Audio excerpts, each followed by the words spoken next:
Looking at the business landscape today, what is the biggest misconception entrepreneurs have about building a successful company? That it is easy.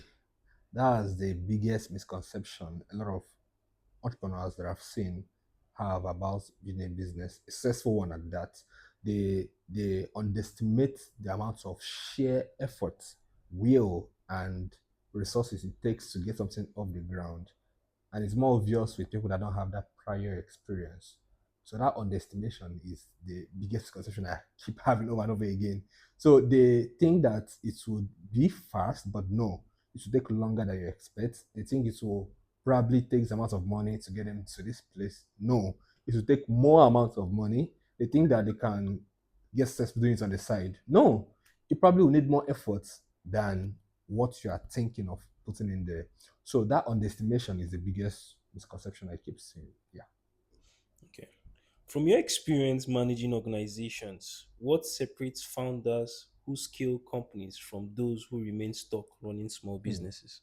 Awesome. Humility. Humility, to be honest. That's what I would say separates people that scale companies from people that stay stuck. That's the first thing. Everything builds on that. You have to realize that as someone that founded a business, you didn't start with the skills to scale that business.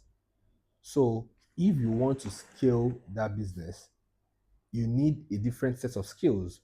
And every business have its unique problem. Also, at every stage of the business, you did well in taking a business from 0 to 1. Doesn't mean that you know what it takes to scale that business from 1 to 100. So a few people have that humility that I don't know, I want to learn, I need resources, I need to look at the people that are doing it well, take their blueprint, figure out what they're doing right. I need to figure out the new ways, emphasis on new ways. Because one thing I also keep seeing is people try to solve a problem with the former way or the old way that they are used to in solving that problem. But things have changed, the factors and contingencies have changed. So number one, that humility is very important to realize that I don't know it. I need to learn. I need to learn new methods, new things. I need to implement new things. I need to move from the old ways.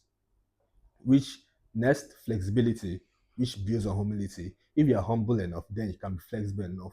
Both open-mindedness and also flexibility in methods. There are a lot of people that hire new people into their business, and those new guys that can come to their business can even stay more than 2 or 3 months. Why? There is no synergy. The new guy is coming with different ideas, new ideas, different POVs, and you're like, no, no, no, no, we don't do this here. You're gonna spoil. I mean, there is a place for SOPs, there's a place of standards. However, you need to also accept innovation so you won't be left in the dark.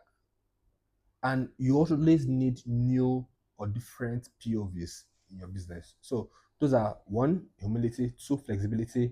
Then three, if I'm to put a third one, I would say willingness to learn and implement something different.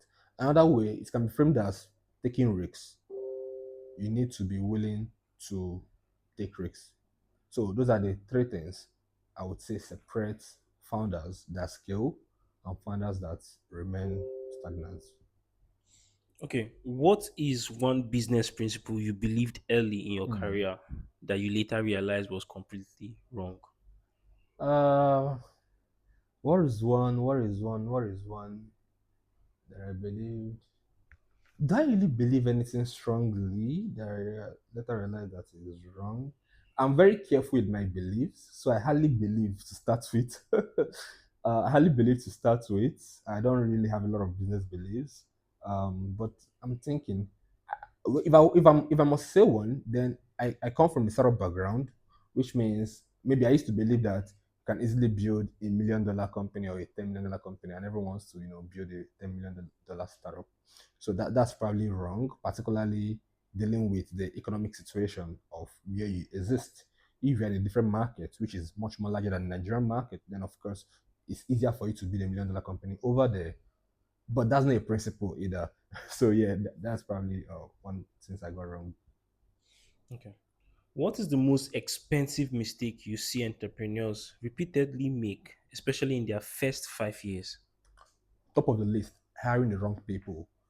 This is one of the most expensive mistakes you can ever make as an entrepreneur. It's quite difficult because it costs you a lot of time and money. And sometimes you can't account for the money, right? Because again, the time itself is even more crucial than the money. Think about it this way. If it take if it takes you 3 months to get someone for a role, you're not gonna find out that the person is not a right fit in the first week or first 2 weeks. If you do, then all hail belongs to you, all power belongs to you. But that's unlikely. That would take you like 1 or 2 months to figure out that, oh, this guy is not delivering as you want. This guy is the wrong fit for that role. Which means you spent 5 months spending money and achieving nothing. So that's one of the biggest amounts of pain an entrepreneur can ever face. Top of the list, that's the biggest one of the biggest mistakes from 0 to 5, hiring the wrong people. Hiring. Businesses always think that they have a strategy problem, but that's not true. Oftentimes, you have an execution problem.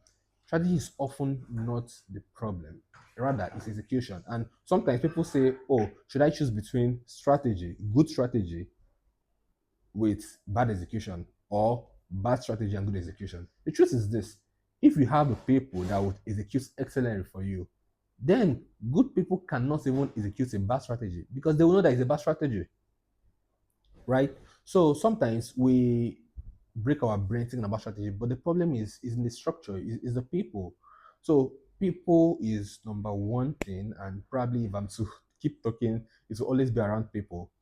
Another thing is probably not learning how to manage people. Some people think because maybe you have a couple of kids, or you know you own a business, fund a business, then you think automatically that makes you a good manager. No, it doesn't make you a good manager. In fact, by default, everyone is a terrible manager. You need to learn management, and you can refer to the Henry Fayol's 14 principles of management to learn some concepts and principles of management. That's a very good start. But you need to have the ability to know that you didn't learn management. You need to go back and learn management, either through short courses, either through school, or anything. But the truth is, you need to learn management. So those two things would be fine. Many founders focus heavily on funding. In your own opinion, what matters more than capital that entrepreneurs often ignore? People, what matters more? I would have said capital, right? But you said what matters more beyond capital? People. And when I say people, not just the people that would work for you or your customers, also the people that you have access to that can change your life, people that can give you deals worth 10x, 100x of what you're used to, people that can change the trajectory of your business, either through mentors, either through sponsors, either through associates, friends, whatever. So I think that's one thing entrepreneurs don't really think of, to be honest. And I think a lot of business owners as well don't really think of partnerships largely. But partnerships can change your life. Even if you don't have capital, with the right partnerships, you can go from 0 to 100, like very, very quickly. So people, top of the list. At what stage does a founder need to stop doing everything themselves and start building systems and leadership structures? Okay, that's a very, very good question because I think this is also a recurring question and a thing be with people that just build a business that want to scale their business, or people that are 0 to 5 years old. The truth is, the stage depends on the revenue and the workload and the priorities of the business. I'll break that further down. But before I say that, I would say also you should think, you start from day one and start thinking with that mindset of system and structure. You should start from your day one. You should have that mindset that this business I'm going to run, it would not be a one-man business. For it to survive, for it to scale, for it to go over me, for it to grow beyond, my current generation, it's not going to be a one-man business. And if you have that mindset, then it means you're actively looking for places that you can start building in those systems and structure. So when it comes to systems, a framework that I can give to think about that is you you audit your activities in the business periodically. Sometimes take a pen and paper and write out the different activities that you do continually in that business. Then you start thinking, okay, which of these activities can I evolve in the way I do it? Which activities can I automate? Which of these activities can we find out a new way of doing it? So that's the systems angle. From there, you can now figure out what to do in terms of action points. Then in structure angle, you think about it in terms of your own personal priorities and how much time you have in relation to how much the business is making. At the beginning, it's quite obvious. Only you would start working in the business, and every bulk of the work belongs to you, which also means there are some inefficiencies in some departments that are supposed to exist but does not exist. But those inefficiencies are there, which can be an inhibition to the scaling of your business, right? The way to think about this is this: once you start making money, start thinking, what are the places I can invest more time in that can grow my business? And obviously, one of the easiest example is one in getting more customers for you, right? Particularly if you don't own a physical store. So that's the one of the first places people invest money in marketing, either by hiring a social media manager or an ads manager or whatever it is. Then when you get that right, it means that the bottleneck changes. So let me take it this way. At first, your bottleneck is getting a customer. Remember, that's why you're hiring a marketing person to do that work that you do in that front while you focus on delivering the value to the clients. But quickly that changes. Now you get to a point which is the next bottleneck where you have too many people you can't deliver on. So people make a mistake of getting that marketing person to now double as operations, but no, that's wrong. At that point, now you need another support in delivering the service for the clients. So when you balance that, the next step becomes management because the team will gradually start growing. Then the next step is for you to hire what? A HR. At a point, yes, you be the manager, but you keep growing. Maybe you grow up to 10 staff, 12, 15, you get a HR. Before you know it, the numbers are going up. You need what? You need an accountant. So those are kind of steps that you can take in building system and structure into your business. How do you balance speed in decision making with strategic thinking in a fast moving business organization? First of all, speed is relative, right? And sometimes strategic thinking does not discount speed.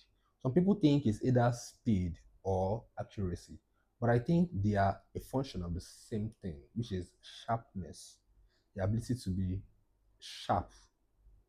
Yes, that's the way I see it. I don't think speed is a trade-off with strategy or accuracy. I think they are the function of the same. You can make decisions very, very fast, and they will also be top of the list most strategic decisions ever.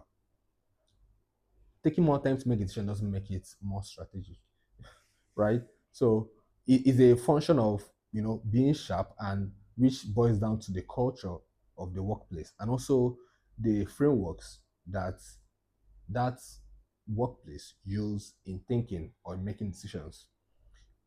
And going to frameworks, some people obviously would maybe have speed as one of their core values. And in that scenario or in that case, when it comes to making a decision, if you're telling me that I should prioritize speed over accuracy, kind of, if speed is part of your, tagline or culture or core values. In that scenario, it means if I have something to deliver and I'm stuck between, oh, I don't have the necessary information to deliver this, I should go ahead and deliver it. Substandard, I mean, not substandard necessarily, but you get my point. Speed becomes a priority in that particular organization.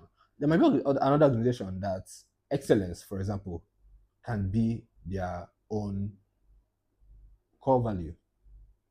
So in that organization, what happens if there is no speed in the core values, or if it's not being reinforced as part of what they need to do to build the employee culture? Then it means that the employee can delay a work just to ensure that it is perfect. So that's what I think about it. But however, I also don't think it's a trade-off necessarily. A lot of people think that it's a trade-off. You're either doing speed or you're doing accuracy. I don't think so. I think you can do both. Though it might be a little bit stressful on the brain, but it's very possible. What major shifts in business strategy do you believe will define successful companies from 2026 onward? We have seen the wave of creator, or will I say brand-led companies. You have seen the wave currently, and a lot of companies right now doing very well are brand led. I want to mean brand led. There is someone, an actual human, in the face of the brand. Someone is representing the brand, from Microsoft to Google to OpenAI to whatever that we use, any tool or software that we use currently. The shift that I think would happen would be AI transformation. I mean, we have already seen the race, the AI race with the big tech giants, but bringing it home to more traditional companies, the law of economics would apply, which is about cutting costs. That's the honest truth, in as much as it's a bitter truth as well. Which means in the after 2026 and beyond, what would define new companies would be okay, which companies can deliver the same value with lesser cost? If I can deliver the same value that I deliver with lesser cost, what does that mean? It means I can lower the price and I will get more market share. So how are they gonna deliver the same value with lower cost? It's through AI transformation. AI has come to stay as a technology. The way digital transformation changed businesses and transformed businesses through IT, that's the same way AI would. So coming up out of 2026, I'm expecting to see a lot of companies embedding AI and literally reworking their whole workflows with AI, which cuts time, cuts resources, and cuts the people even that it takes to achieve something compared to previously. With AI, automation, and digital platforms reshaping industries, what skills must entrepreneurs develop to stay relevant? Curiosity, that's the number one skill. You know, Sometimes AI can be very overwhelming. I'm an AI person. I'm a software engineer by training, actually. So I do AI and I know AI from the ground up. However, I am not even abreast with all the AI tools being launched every single second of the day. It's tiring. However, curiosity, and not just curiosity in figuring out what you need and checking out the tools out there, but I would also say thoughtfulness. I'll look for a better word if it comes to me, but I'll say thoughtfulness in terms of actually going to your business, laying it out in a plan, and you are like, okay, what processes in this my business needs to be transformed? From that angle, you cannot think of, oh, is that AI tool I can use to transform this process? That's what a lot of people would miss out on. If you have the tools, but you are not thoughtful, then there can be problem in execution and in getting it to work. I think those two things. One, curiosity to actually figure out things, figure out how to use new tools and how to embed them into your current workflow. But you also need that thoughtfulness to actually even find out those workflows that needs to be worked on. Which industry do you believe are quietly positioning themselves for massive growth over the next decade? Hmm. Oil and gas is doing a lot of work. I'm actually going to into oil and gas. However, I mean, technology is still leading. Tech is still leading by a margin, a very large margin, and there's a reason why in the U.S. stock exchange, as the New York Stock Exchange, tech companies are the biggest valuable companies right there, right? Except 500 and the rest. You hardly beat what's abreast, which remains tech companies. Which other industries are coming up? Oil and gas is not backing down, to be honest. We have seen a lot of things concerning carbon emissions, but it seems to be slowing down only very big in Europe. But even Europe, they still do oil, right? They still do oil. So which other industry am I thinking about? I don't think agriculture is doing anything yet. Very good. Biotechnology. This industry is still in stealth mode, but mark this, it will blow up. It will literally blow up. And when I say biotechnology, I'm talking about bioweapons. I'm talking about synthetic foods, right? Being able to genetic engineer seeds, meals, etc. Meat, cosmetology, all those under biotechnology. That's one industry that is gonna genetic engineering. So yeah, that would be my bet. What traditional business practices do you think will become obsolete in the next 5 to 10 years? Hmm. What traditional research? Yeah, I think the research that we used to do, the practice of research we used to do, this would go obsolete, right? Because you have AI that has data of thousands and millions of people and it's being updated real time. You have Google, which has access to almost everything that you use, from your email to a lot of your search history, YouTube, etc. We have Meta, which has access to all your messages on WhatsApp, Facebook, Messenger, right? You have that AI. So you don't need to do research as we know it anymore. You can literally get access. It will probably be a function of how much you have. You can literally get access to the deepest, darkest secrets of anyone you want to know or want to figure out on. So yeah, I think research would change. Marketing would also change as we know it. Marketing will also change. Yeah, management might change a little bit, but if there are people, then the emotions will probably remain the same. But research and marketing, yeah. When evaluating a new business opportunity, what three factors determine whether it is worth pursuing? Awesome. This is a very, very excellent question. And that's for three factors. So, number one factor on my list is the finance. Every business I'm looking at the finance angle. And I'm thinking, what is you're going to do your financial projection, right? What do I need to put into this business? Let's say in the first 1 year or 6 months or whatever. What can I use to start this business? And that money I'm putting in, when can it break even? And how do you get that amount of break even? You will do, okay, this money I'm putting in every month, right? How much is it going to bring back? You should think about, okay, these products I want to sell, these service I want to offer. How much is the service? How much am I selling the service? How much does it take me to deliver that service? For example, if a product is 500K, you are selling for 500K and you are delivering, it takes you 200 to deliver, then it's a very good product. One, it's quite high, right? The margins are high, and also the price of the quality of products, the price of products is high. So that's a good product. But again, you need to now think about, after the finance angle, you now think about the marketing side. And a lot of people don't do that. You get my point now. I'm not even talking about products yet, right? So one, the finance part. So I figure out, okay, how much I need to put into this business, how long will it take me to break even, right? What is the margin? Margin is important for me. I need businesses with high margin and also businesses that have high value, not necessarily high volume. If you're starting a new business, you should go for businesses that the products are expensive. So you don't need to do volume to make money, right? If you sell one or two or three or four or five, you're good. Things that cost like 100K and above, right? Then after that, I think about the market, which is, this product I want to sell, is there a market for it? How hungry is that market? How frequently do they buy? Do I have access to that market? These are important questions I need to ask. Listen again, I'm not talking about products yet. Delivering is this last thing. So number one, finance. You need to run your numbers. Because sometimes, you would go in with hope and that ecstasy of starting a new business, but you do not do your numbers well. You not calculate how much you need to spend on hiring people, on managing the business, on buying the physical stuff you need, if you're going to need any physical stuff, right?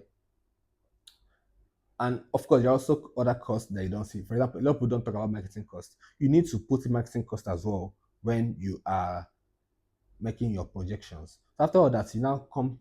I mean, there's business that I used to run, but I just ran the numbers in that business. I'm like, nah, this is not worth it. Because I did the numbers. Okay, this is what you are going to be putting in. And I did the numbers based on what's the revenue possible like. And I did this. It wasn't matching at all.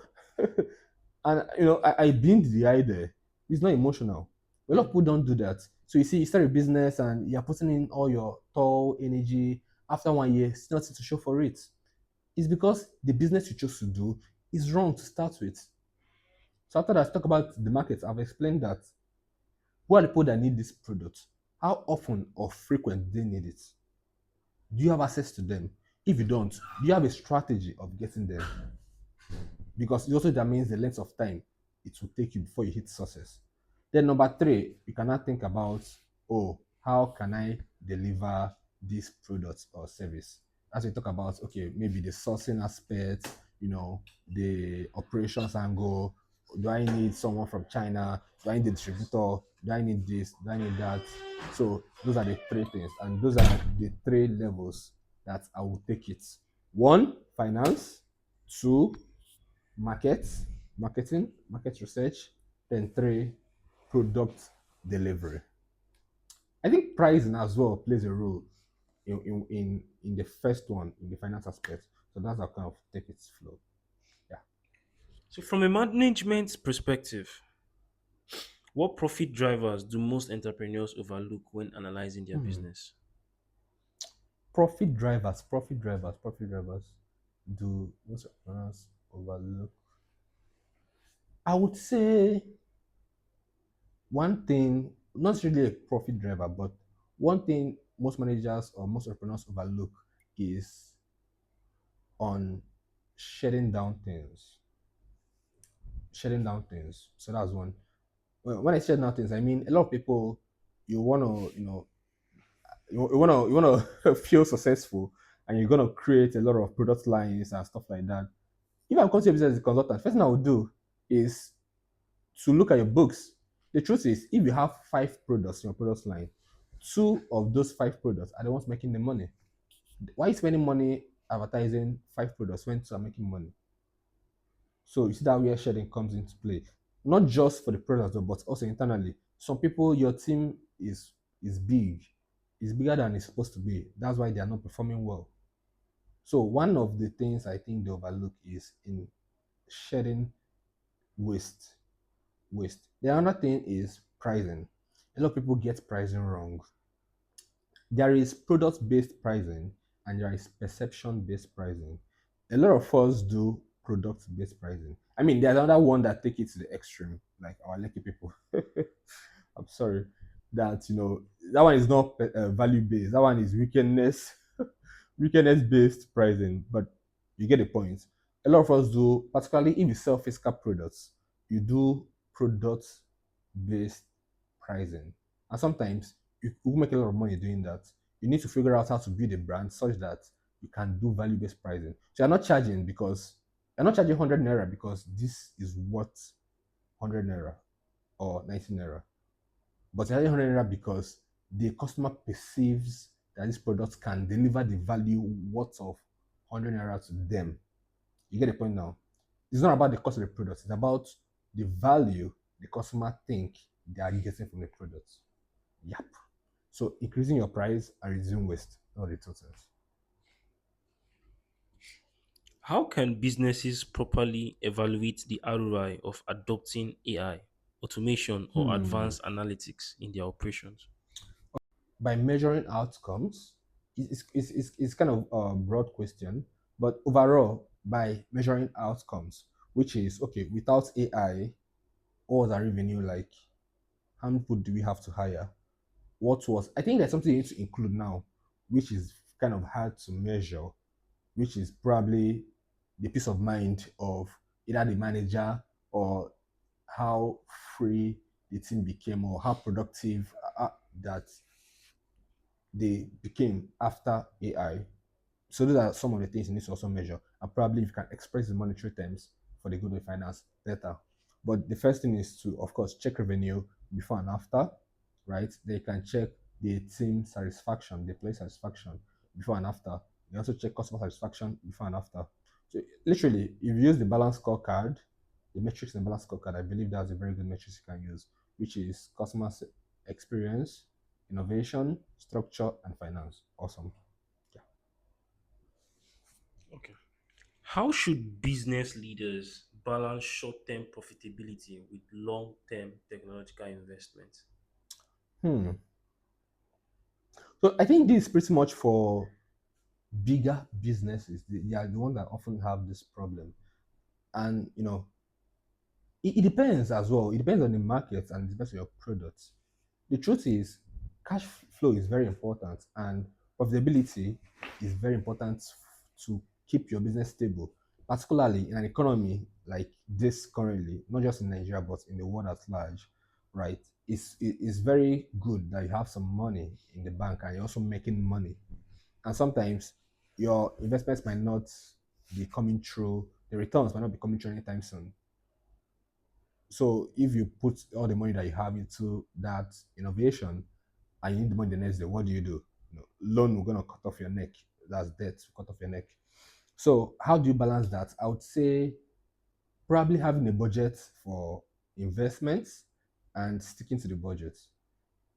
And also don't do impulse investments. And people think it's weird, but it's actually true. If you say a company, oh, the company announced that they are doing this, you want to go and do it too.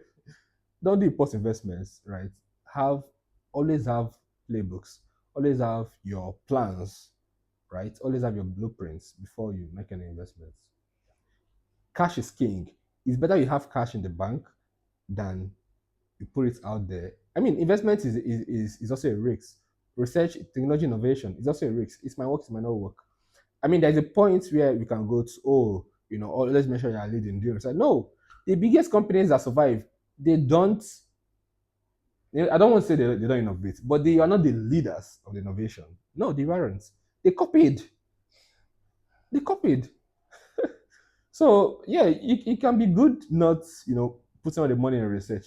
I mean, you can if you want to, but of course you can still copy. So yeah, keep money, keep some money. The economy is not smiling. Okay, this is the last question. If you were building a company today from scratch in 2026, what technologies and operational systems would you Hmm. build into the business from day one to maximize profitability? Okay, awesome. So I like to think of skill, to be honest. That's the kind of frame I'm going to give this response or the answer towards. One is I'll start thinking in terms of skill. Of course, I'll probably run my numbers. That's the first thing. And I'm also going to define how easy is it to break into this industry. It's very important. For example, it's easier to sell clothes. It's easier to go into fashion than to go into importation. So, uh, what kind of operational systems and technologies I'm going to put in place? I won't be too fast in technology. The first thing I'm going to do is try to understand deeply how the industry that I chose works. I don't mind spending 2 years understanding how it works. People underrate also the knowledge of the market. Before you come with your innovation, people existed there before. So have you actually talked to those people? Have you gotten their thoughts? And this is more common with tech startups as well. They're quick to build an app. I mean, there's AI now, so you can literally whip up anything that you want in 30 minutes or a couple of seconds. But that doesn't mean it will go to the market. Okay. So one, I would deeply understand the markets I'm going into as well as the people that I'm going to serve. Then I'll do my strategy. I usually have like probably I'll show you the board one day. I have like a plan, a master plan that I do for every business that I want to create or for people that I create strategies for. So the first thing is the definition for that business, the brand definition. So I kind of choose three things that business will stand for. And obviously that's from a research of a gap that I've seen in the markets. After the brand definition, I now define the exact customers I'm going after, the target audience I'm going after, and they could also be the underserved parts of that market. Then after the target audience or customer avatar, I now talk about the lead magnets, which builds on the lead problems. So as to say, okay, these customer avatars that I'm going after, what are the problems that they face before, during, or after this my product or service? I'll list them out. Then the lead magnets will now be how can I solve this problem for them for free to use that attract them, right? That's the lead magnet. Some people call it different things based on their own strategy. Then after lead magnets, I'll now create offers, mouth-watering offers, and I'll borrow a playbook from Alex Hormozy, which says make an offer so good, people will feel stupid saying no. And sometimes the offers can come in different angles, and just trying to make it the richest thing they would ever see in the market. Also including discounts, warranty, bonuses, urgency, scarcity, all those offer amplifiers. After offers, I'll now talk about channels. That is distribution channels. How do I plan to reach or get hold of these people? Then that forms my execution plan. And I just start work. So, lastly, could you tell us more about yourself and your accomplishments? My name is Precious, and I'm a software engineer by training. And I like to say I'm a master operator. I manage businesses and people. I build people and businesses. I'm very, very, very interested in strategy, management, finance, operations, high level operations, both with technology. So it literally sits in intersection between business, execution, and technology, which, strategy is the umbrella. So, why should any business owner come to you to help them scale up? Of course, obviously, if you've watched the video to this point, you know that I know what I'm saying. I've seen it in too many businesses. I used to work in consulting. So, in terms of the experience, in terms of the frameworks, in terms of the actual strategy your business needs to succeed, I'm your guy. I have 100% confidence that I am going to deliver, no matter the kind of business it is. Because the truth is, things doesn't usually change. Principles don't change. Methods is what changes. And I know the principles, and you need it. Thank you so much for watching. See you in the next one.